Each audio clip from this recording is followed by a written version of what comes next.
Hello, you wonderful people, and welcome to another episode of Super-Fanta-Fi. This being a show where we talk about TV shows of the supernatural, fantasy, and/or science fictional genre. For today's episode, I'm going to talk about the latest episode of Nancy Drew. A lot of really interesting things went down in this episode, so let's break it down. Well, first and foremost, I think it's kind of an interesting theming element of this episode. It's kind of about everyone's relationships to a certain extent, and just kind of like the changings and shiftings and the complications of it all. Obviously, we're dealing with the aftermath of Ace finding out from Hannah about their circumstances, that basically it's like a parallel world that they can see the other world, but the other world can't see into them, see them. And it's like, right, they're trapped here. She's been here for 2 weeks. Basically, the concept of time is kind of lost here. So Hannah didn't even realize, like, wait, I've been gone for like 2 weeks. So it turns out, Hannah explains her circumstances. She let the copperhead out, not knowing what was in there, what would happen. For her, she was just told that, like, basically, the moment Temperance came back to town, basically a warning sign was activated for her. It's like, right, the moment this happens, you have to go in there, unlock the copperhead, and make this all happen. So, really quickly jumping ahead and everything, I think this adds some validity to the theory I've had that basically the copperhead is to make it so that Charity and her mom will never be reunited, because I was wondering why is that. And I think now it seems like, because I think there's some warped, because once again, Temperance was able to make it so that she showed you all that she wanted them to see. And even lines she said later on of like, my daughter will basically enact her destiny. So she's supposed to play some big role, and maybe she chose not to. And maybe that was something between her and her love about, her and Beckett about not wanting that for her. So maybe she had her own role of like, right, if this is going to be the case, I don't want to become this. So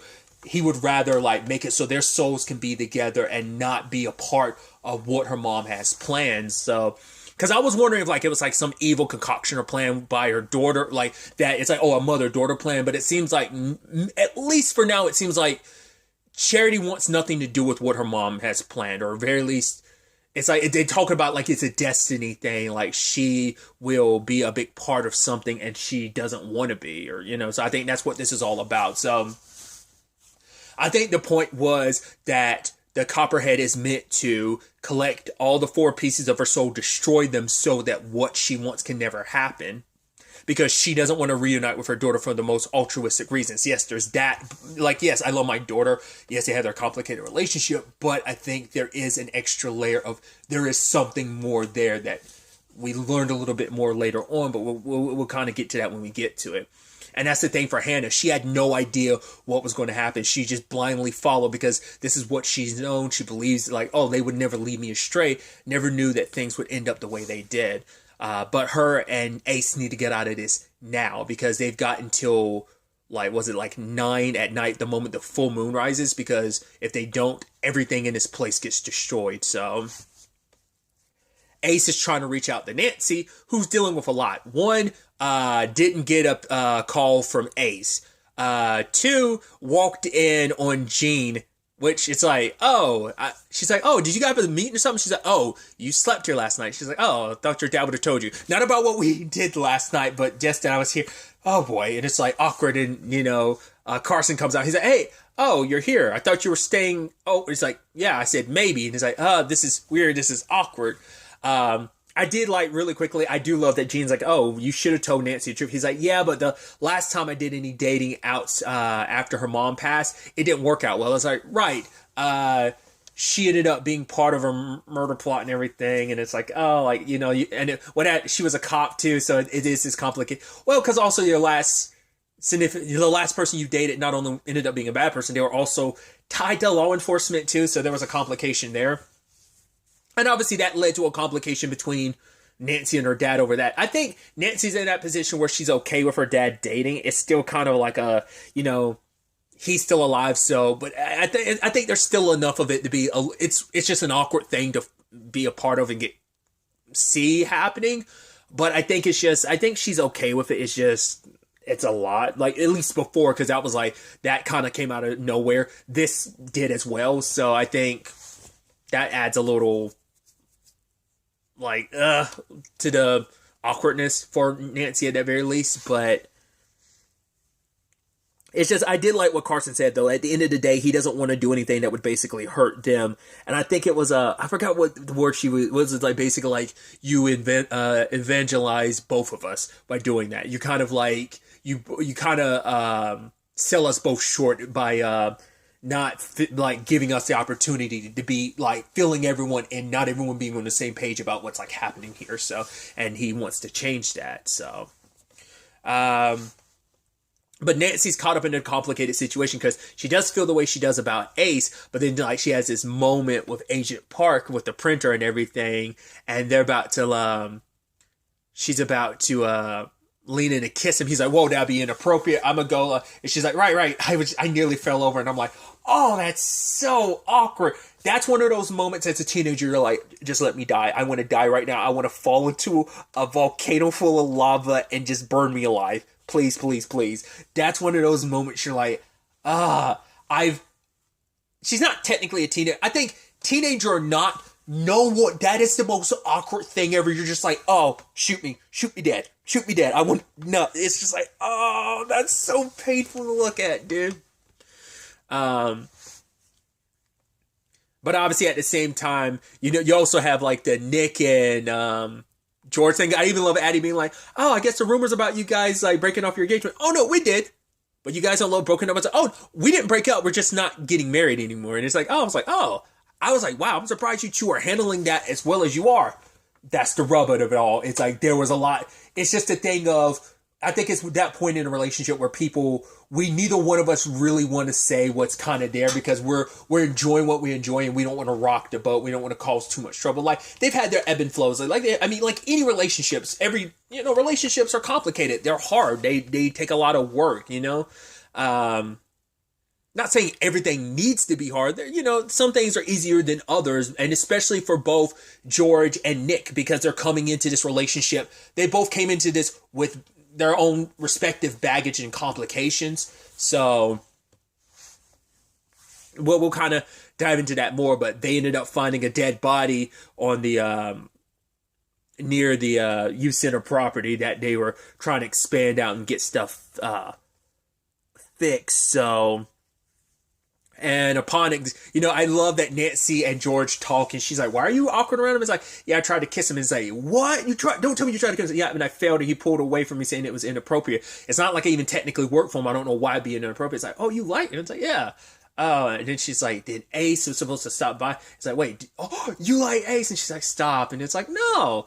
It's like, it's like, "Oh, look at you two suitors." And she's like, "They're not suitors there." She's like, "You're a healthy young woman that, basically has two guys that after." And I love her being like, "Thanks." It's just like, yeah, it's like, no, like, you have ever, I like that. And once again, it fuels that like element even more. Just like, think about where George and Nancy were. Like, not just at the beginning of the series, even back in the day. Because like, the reason why George acted the way she did towards Nancy, like in the earlier parts of the series, is she was like, "Dude, I remember how we were in school. Like, people would say terrible things about me, and you didn't like, yeah, you might not have ever said anything, but you never really like, we were never cool enough for you to like stick up for me or anything like that. You just kind of lived your own life." And because we never really get to meet any people that Nancy knew during school, because after her mom died, she kind of like pulled away from all of that. Because we don't even see that really circle around now. Like, we don't even know, like, her friends, like, where they are.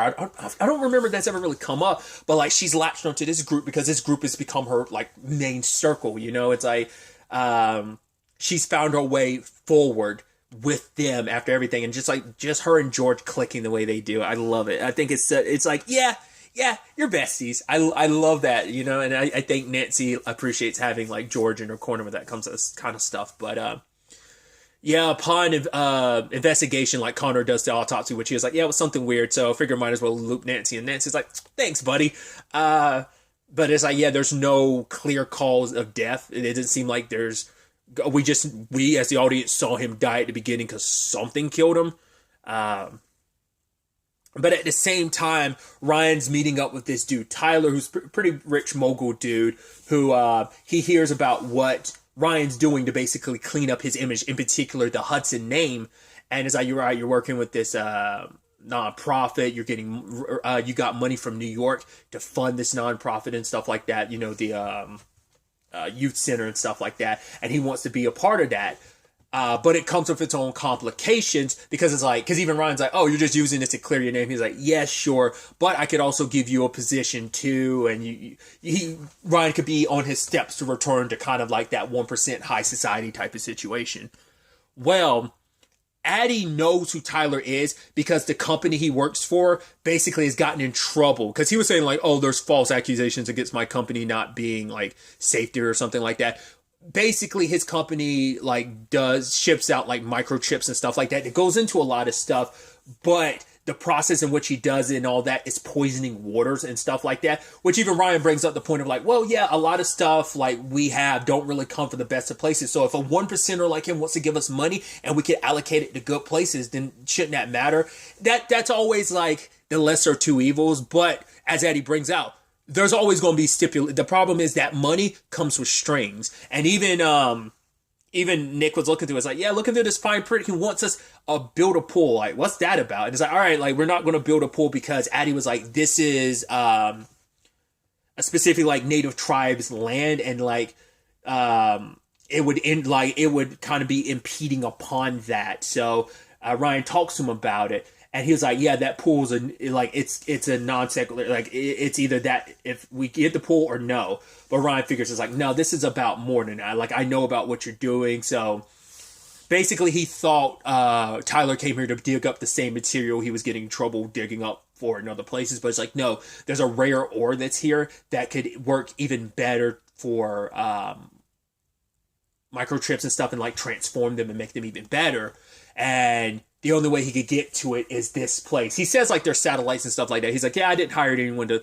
And I guess at the time I didn't think about it too much because Ryan brought that up. But I thought that was kind of be indicative of like the guy being like, no, like he didn't hire the guy that died, Michael. I was talking, it was him. I thought that was kind of implying like someone, a third party, like as he was kind of implying someone else, other people are aware of it too. So he did say like he tried to use satellites, but they noticed some crazy like, Earth like levels and stuff like that, and I was like, because like forgetting your time frame, like this whole season actually doesn't take place. Oh, like I think this whole season might be taking place over the course maybe a week or two, because like he said 2 weeks. I was like, because we know at the beginning of the season it had only been a week since Temperance arrived, breaking down the barrier around Horseshoe Bay. So part of me was wondering, like, has it only been an extra week? Because I'm forgetting the time frame and stuff. So I was like, could it be that? Which makes a lot of stuff that's happening means like, man, a lot of this is moving super fast if that's the case. To be fair, I'm a nut for time frames. So like, I love knowing like seasons 1 and 2 don't take place over the course of a long period of time. Knowing that maybe this entire season might be taking place over the course of like pushing over 2 weeks would be like kind of crazy. Well, maybe even just a week if you don't count the week in between season 2's finale and season 3's premiere. Time frame wise, but I was curious if that 2 weeks thing he was talking about the Earth or whatever, like some seismic activity, whether that was in reference to Temperance taking down the barrier, because we saw what it did to Horseshoe Bay. So I didn't know if that was what that was in reference to. But him saying 2 weeks ago makes me think it was that, but could have been something else. Ryan's not completely sold on the idea of doing all this, but Tyler still offered him. He's like, oh, I could give you this position and stuff like that. So it is a complication of like, right, being tempted a little bit with what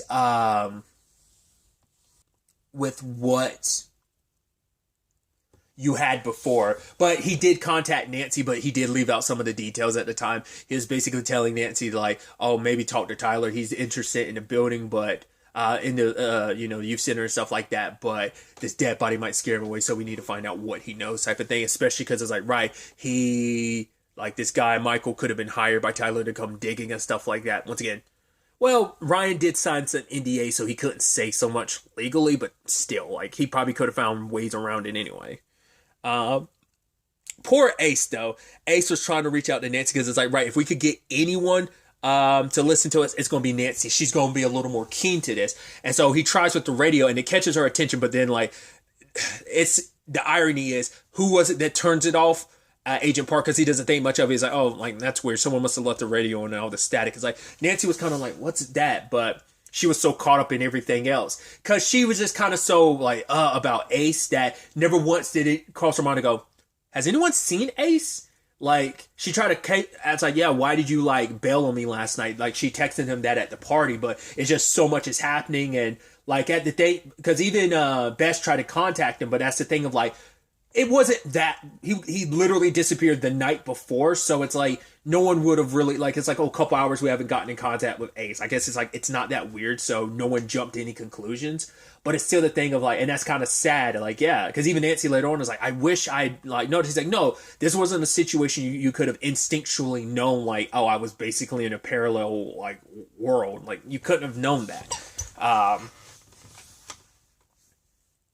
But yeah. I love that all the while this is happening, you have Bess trying her best to get some evidence against Temperance. And I love that when she was with Addie and she's like, because Addie was like, yeah, I did get a vibe from her, like, oh, like some evil 200-year-old witch. I was like, I was going to say, what was it, a selfish, self-centered or something like that. Entitled, I think was the word she was using, but yeah, sure, let's go with that. And then like she references like, oh, I'm gonna use this magic spell and stuff like that, and she's like, oh, when you said 200 minutes, you meant that 200-year-old witch, you meant that literally. She was like, oh, I'm sorry, too much. She's like, no, like I told you, exciting is interesting. I was like, that's sweet, because Addie knows some of this, she doesn't know all the craziness of what you and the others deal with. So you had Bess trying to basically make a truth serum spell, but the moment like she tries to use it on Temperance, the moment it gets lit, Temperance notices it, and I was like, and then she looks back at Bess, and then she means like, oh, how about we pass this around? And I was like, oh my god! I was like, the moment you see a little bit of smoke, you're like, oh, everyone's getting a little bit of the truth serum. And sadly, Bess kind of imploded some stuff. Truth be told is, the truth will always set you free. It's not always the easiest pill to swallow, but I think it led to conversations that need to happen. Sadly, George started saying some stuff she didn't mean to say, but it made her question, like, she thought Nick was her soulmate, but now they're now they're no longer engaged. Now it makes her wonder, like, well, it makes her question that a little bit, which Nick asked her, is like, wait, so does that mean that you want to date other people? She's like, no, but I don't want to have regrets. Like, I don't want us to stick together because we settled. And he was like, oh, so you settled with me? It's like, yeah, but it's like, we came together because of extenuating circumstances. I had a shortened lifespan. You had your complications of your past, like, haunting you. So,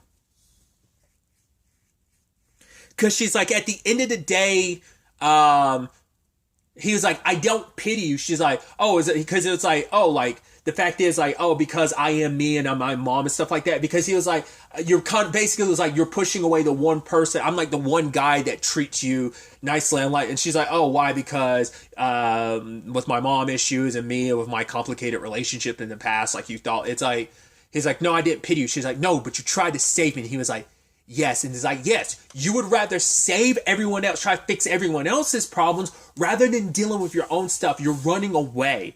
And even at the end, it's just kind of like, he's like, did you even love me? And she's like, if you got something to say, just say it. And he asked that. And she's like, desperately. But the fact is that,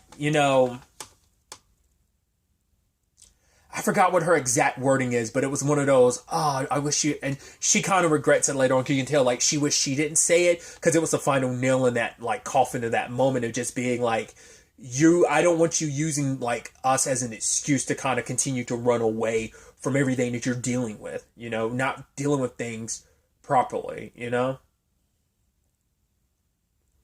Because it's like, right, we got in this relationship and there were extenuating circumstances that heightened and escalated our relationship, but I don't want that to be all there is to it. I want us to kind of be able to fully live and stuff like, because that's the thing. When an engagement breaks up, like, you're like, usually I don't see many, I'm not aware, I don't know. I don't have a lot of first-hand experiences, usually second or third-hand experience of like, oh, when an engagement ends, usually that relationship ends. It's like, oh, when you propose to someone, they say no, you're like, it puts you in this awkward position of like, yeah, like, usually if someone's saying no, it's like, yeah, you misread this situation and you thought this would kind of fix our relationship rather than fixing a lot of the underlying issues. I think there's kind of that in this particular regard. Like, they were hoping like everything was going to be fine afterwards. Like, no, we're going to stay together. But it's like, no, you guys didn't properly deal with the underlying issues. They're still there. So what that means for them, maybe they can still make it work. I've never really known an instance of an engagement breaking up and the relationship stay together. It's a complicated thing.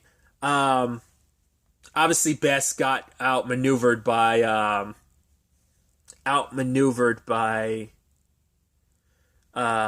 Temperance, and I love her like being like, "Oh, the stupid thing you did. Congrats on basically ruining things for your friends," which added more guilt to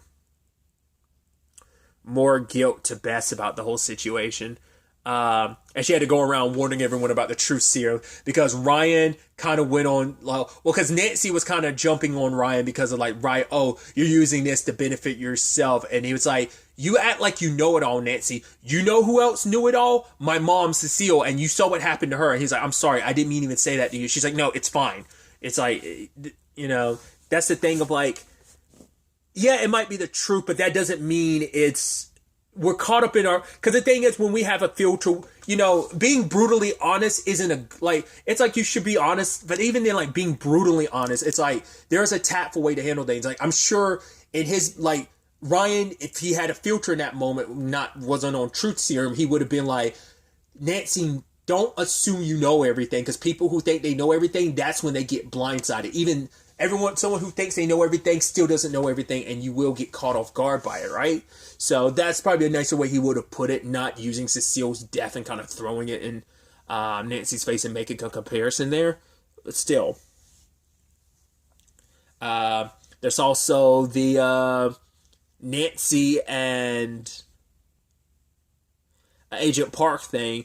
The reason why he pulled away from her is like he can't stop thinking about her all the time, and he's afraid that if he kissed her, he'd want to go all the way. And she's like, well, like, let's go all the way, and they do it. And I was worried. I was like, well, we know Ace is at the party. Please don't tell me he's there. He probably has an idea what went on. He probably saw them going away, or like him going into that room with, like, he probably had a good idea. So he's like, I'm not gonna like scar myself and just screw myself, hurt myself even more by doing. Because even Hannah be like, I get you're in love with it. He's like, what? No. She's like, I get it. It's hard, like, walking away with this like broken heart and stuff like that. But we need to get out of here soon because this place is going to kill us if we don't. But Ace does reach out to Nancy eventually. He uses his he ends up using Morse code to let her know what's what. Because trying to touch stuff does eventually, like, it takes a toll on you. That's why Hannah was only able to do the limited amount she could to try and make them understand. Like, she doesn't have the what's the word I'm looking for? The rapport that every one of them knows. Like, Ace out of anyone, I think he's very observant about the people around him, so he knows Nancy enough to know she'd immediately get that, because that is just how Nancy's mind works and who she is as a person. He knew that would kind of get her attention. It'd be the easiest way to like get a message across while also getting her to realize what it was. I did appreciate Ryan, though, exposing Tyler, and I love that he's like, yeah, like, I'm so smart, I don't even pay taxes. He admitted that to everyone and on video. He talked about he is the one, in fact, that hired Michael. He didn't kill him, but he is the one that hired him, and the fact is that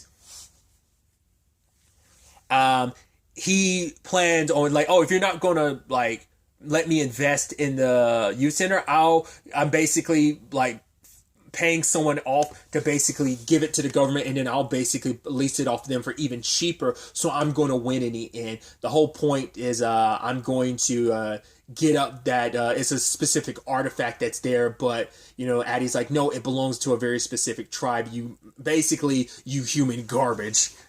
And he's just kind of like, haha. He's basically talking truthfully, super villain mode, but unintentionally he's just kind of looking around afterwards and just leaves it like, out of my way. So he got exposed, so I think it all worked out in the end, but still.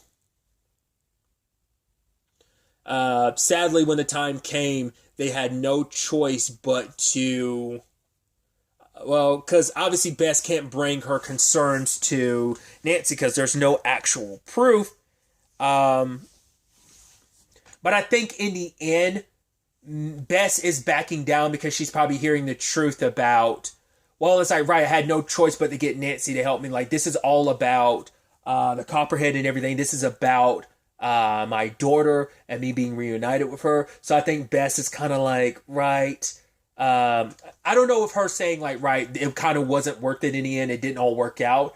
I don't know whether that was in reference to, oh, like, now I know the truth about what she was up to and I misread the situation. She wasn't as evil as I thought. I don't know if it's that or just like I didn't get the evidence I wanted to. So they have to work together. And I love that Temperance used that opportunity to basically shit on Cora, being like, oh yeah, like she made the key last forever, but the enchantment she used spilled over and basically created this spell that traps people in this other world. She's like, yeah, you know, good Matt. But I was like, oh, she always, like, she made some snide remark. I'm like, man, using any opportunity to shit on Cora, aren't you? But when the time comes, it's like, right, I'm gonna need a Marvin and a Hudson. I'm gonna need you, Nancy and Bess, to be my sisters in white. And the moment they cut their hands on the blade, she's like, now we're sisters, we're connected. I was like, I figured Nancy and Bess were going to be the biggest pieces to whatever she's doing. My theory before was like, could she be using one for a body and the other for another body? So like maybe Nancy, because she's talking about Nancy's destiny and stuff, maybe Nancy and Charity, she's trying to put Charity's soul in Nancy's body, and maybe she needs an even younger model and greater potential with Bess's body. So maybe she wants to take Bess's body and give her daughter Nancy's. I don't know. That was my theory before. This episode makes me feel like that's still the case. Luckily, they were able to bring Ace and Hannah back. But Hannah was like, nah, I'm done. I was so adamant about my job. It's like, my loyalty to all of this nearly got me killed. And 2 innocent people are dead for me. So, like, I'm leaving to find my successor. I need you. Which I'm also wondering, like, once again, is it just because, well, that actress is currently, how big of a role she'll have, we'll have to wait and see. But she is currently guest starring here on The Flash. She might have a bigger role this season, so we might be seeing a little bit more of her. We've only seen her in maybe 2 episodes so far. But to be fair, it's also like it was the first 5 episodes of the show. It was also like an event, so like that's also like you can't really judge that for like the rest of the season necessarily. So I'm curious whether this is like Hannah's exit, because she's like, once again, it probably leaves it open enough for her to bounce back and forth between the Flash and Nancy Drew if they need her. Maybe that's kind of the indication there. But Bess is going to continue looking after the place for a while. While Hannah finds her successor, which begs the question, who's that successor?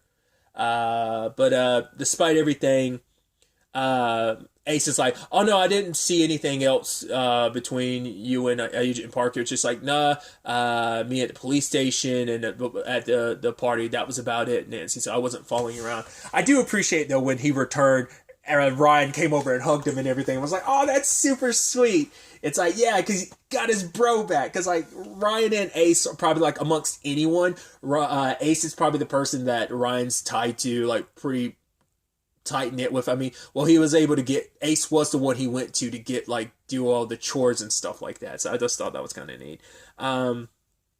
But obviously, Agent Park and Nancy is just kind of like, and the whole Ace thing is kind of heartbreaking because it's like, right, missed opportunities and chances. So